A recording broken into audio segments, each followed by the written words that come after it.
video. Nagtatanggal ng SL.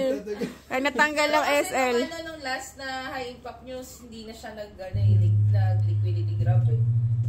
Kung ano. Yan na ang 2 minutes. PMI, guys. We have news PMI.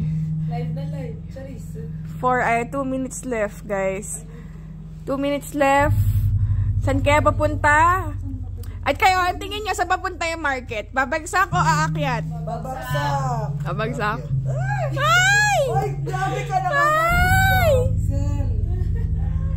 Sel, 2 minutes. Sense ko na lang yung reaction nyo dito. Ayan. Defense na kami. Iniisip ko lang. Kinakabahan na ako. Ayan na po sila. Ayan, ang taas ng lot size. Coach Rose, yan. Ito naman, nag-adjust ng SL. Ayan. Ito naman, yung mga to, walang baki. Nakinig naman akong bigla. 2 minutes na lang ano. Willing din. Ano, tatanggalin mo pa sa SL mo? Tanggalin. Ikaw, kung kaya ng budget mo. Kababa pa yan. Wow. Dadaan naman. Kaya daw. Kaso makababa. Pwede kasi siyang masunog. Ibig sabihin, Huwag kang magtanggal ng stop loss pa rin.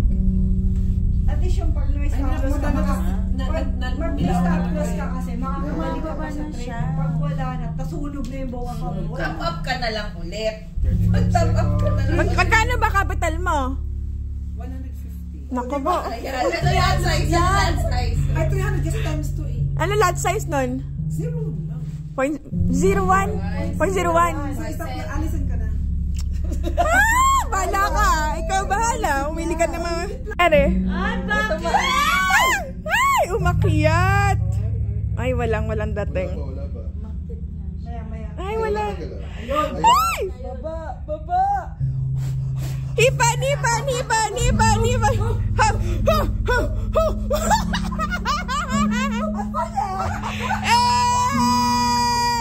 Oo, ayan na. Ay, grabe. Bumagsak na nga po ang market. Oh, diba?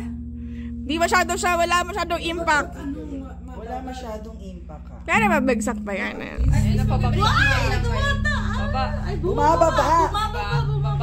Yung mga kaba naman ng mga to. Kinakabahan Parang nung kasama ko, mas kinabahan ako. Ayan na. Kaya mababagsak na guys. Close on position, $54. Yay! Grabe. Ayan. Tumitigil siya. Wait ka lang. Ayan, bumagsak na guys yung market. Excel po kayo sa Oh, chumika na. Wow, TV! Hey! Oy! Sana yung mga ito. Ayan na, malapit na. Ay, kaya Erika, ano? Si running profit tayo pababa. Ay! Yabang! Lasing pa yan, ha? Yung sa'yo. Wala pa. Blue pa rin yan. Uminom na kayo nito, magpa-profit din kayo. Nakakadagdag ng lakas ng loob. Ano ba? Parang nakakuha ka na naman ng ano. Ba't si Ate Feli parang di masaya? Profit? Ang tagal naman yan sa akin. Bakit? At least na-touch yung natin, SL natin. Bakit? Ano nangyari sa... Hindi niya na-close kanina. Hindi mo na-close. Umaakit na uli siya. Okay lang yan. Ito yung sa akin, no? Tingnan mo, 18.